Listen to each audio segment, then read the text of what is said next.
কিতাবের ভিতরে লেখে আবু বকর সিদ্দিক রাদিয়াল্লাহু তাআলা আনহু আল্লাহর রাসূলের দরবারে বসা,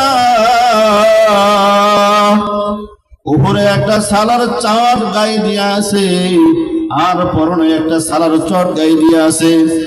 একেবারে নামাজের ভিতরে দুই হাঁটু ভাঙ্গিয়া মানুষ যেভাবে বসা থাকে, আল্লাহর রাসূলের দরবারে হযরত আবু বকর এইভাবে বসা। আল্লাহ রাব্বুল আলামিন তার এই পোশাক, তার এই অবস্থা আল্লাহর রাস্তায় দান করা দেখে আল্লাহ রাব্বুল আলামিন খুশি হইয়া উপর থেকে ফেরেশতার মাধ্যমে আল্লাহর রাসূলের কাছে খবর পাঠাইয়া দিছে, ইয়া রাসূলুল্লাহ, ইয়া হাবিবাল্লাহ, এই যে আপনার সামনে বসা আবু বকর সিদ্দিক রাদিয়াল্লাহু তাআলা আনহু, মানুষটা বড় ধনী ছিল, মালের কোনো অভাব ছিল না, নেতা কিসিমের লোক ছিল, নেতৃত্ব পর্যন্ত দিত। এখন আল্লাহর রাস্তায় দান করতে করতে করতে করতে একেবারে গরিব আর নিঃস্ব হয়ে গেল। এই অবস্থার ভিতরেও আবু বকর সিদ্দিক আল্লাহর উপরে রাজি না বেজার।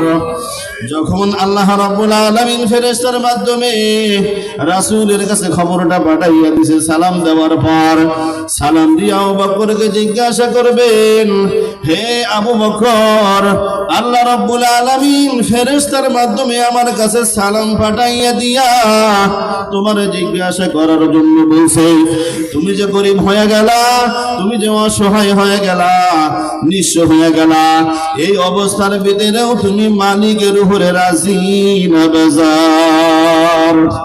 ওই বৈঠকের ভিতরে বাবারা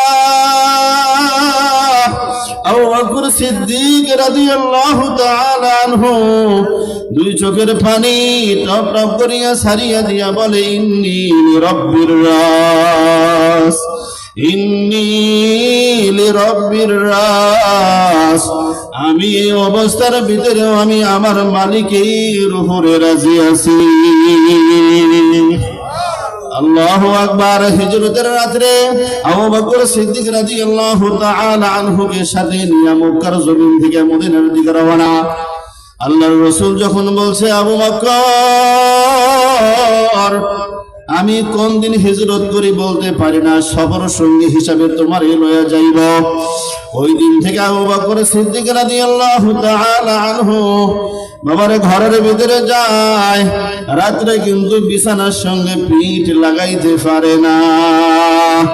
6 মাস পরে আসিয়া যখন দরওয়াজায় ধাক্কা দিয়ে বসছে, কড়া আঘাত করছে, সঙ্গে সঙ্গে দরওয়াজা খুলে দিয়েছে। আল্লাহর রাসূল বলেন, ভাই আবু বকর, এত রাত্রে তোমার ডাক দিলাম, সঙ্গে সঙ্গে ঘরের দরওয়াজা খুলিয়া দিলা, তুমি কি রাত্রে ঘুমাও নাই?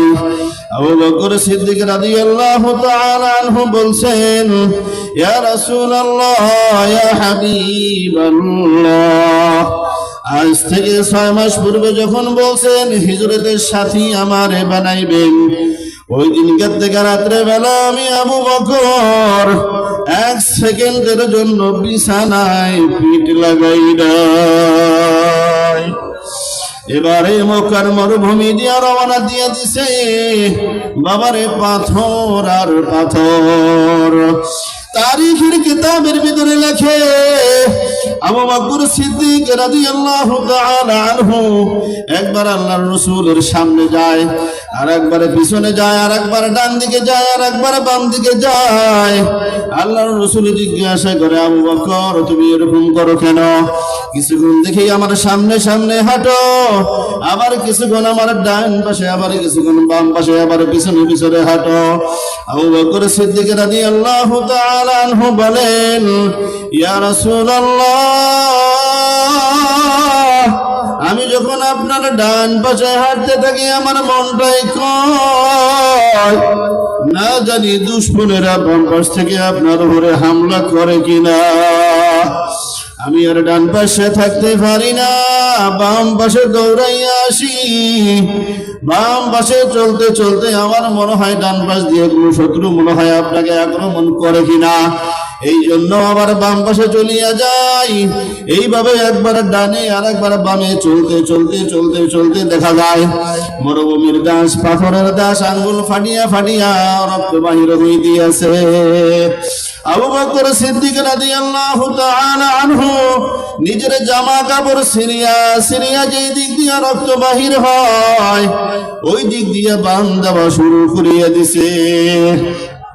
বাবার এই অবস্থায় চলতে চলতে, যেটাকে জাবালে সোর বলা হয়, আনুমানিক একটা হিসাব দেখাইছে জমিন থেকে নিয়ে ৭,৫০০ ফুট উপরে আল্লাহ রাব্বুল আলামিন আমারে ওঠার তৌফিক দান করেছেন। ওই গর্তের ভিতরে হযরত আবু বকর সিদ্দিককে নিয়া আল্লাহর রাসূল সাল্লাল্লাহু আলাইহি সাল্লাতু ওয়াসসালাম সময় কাটাইতেছে। রানের উপরে মাথাটা রাখিয়া ঘুমিয়ে গেছে। সবগুলা গর্ত বন্ধ করার পরে একটা মাত্র গর্ত যেটা বন্ধ করতে পারে নাই, ওখানে আবু বকর সিদ্দিক পা দিয়া বসে পড়ছে। আর আবু বকর সিদ্দিকের আল্লাহু আকবার রানের উপরে মাথাটা আল্লাহর রাসূল রেখে ঘুম গেছে, আরাম করতে আছে। ওই গর্তের ভিতর দিয়ে একটা বিষাক্ত সাপ আবু বকর সিদ্দিক রাদিয়াল্লাহু তাআলা আনহুকে যখন দংশন করেছে, কামড় দিয়েছে, ব্যথায় জর্জরিত হয়ে গেছে, চোখের পানি গড়াইয়া আল্লাহর রাসূলের চেহারা মুবারকের উপরে পড়েছে। এরপরও রাসূলকে ডাক দেয় নাই আবু বকর সিদ্দিক। আবু বকর সিদ্দিক দুনিয়াতে বলছে আমার 3টা জিনিস অনেক প্রিয়। বাবারে কয়টা? কথা বললেন কয়টা? النظر إلى وجه رسول الله صلى الله عليه وسلم। এই দুনিয়ার ভিতরে আল্লাহর রাসূলের চেহারা আমার কাছে সবচাইতে বেশি মহব্বতের। কোন সুবহানাল্লাহ। সাপে দংশন করেছে, জীবন চইলা যাইতে আছে, এরপরেও চোখ দিয়া পানি বাহির হওয়ার পরে আল্লাহর রাসূলের চেহারায় যখন করেছে, এটার দ্বারা প্রমাণ হয়ে গেছে জীবন চলে যায় যায় অবস্থা। এই অবস্থার ভিতরে আবু বকর প্রমাণ করে দিয়েছে আল্লাহর রাসূলের চেহারা আমার কাছে সবচাইতে পছন্দনীয়। কোন সুবহানাল্লাহ। ওই চেহারা দেখলে ভিতরে শান্তি আছে না নাই?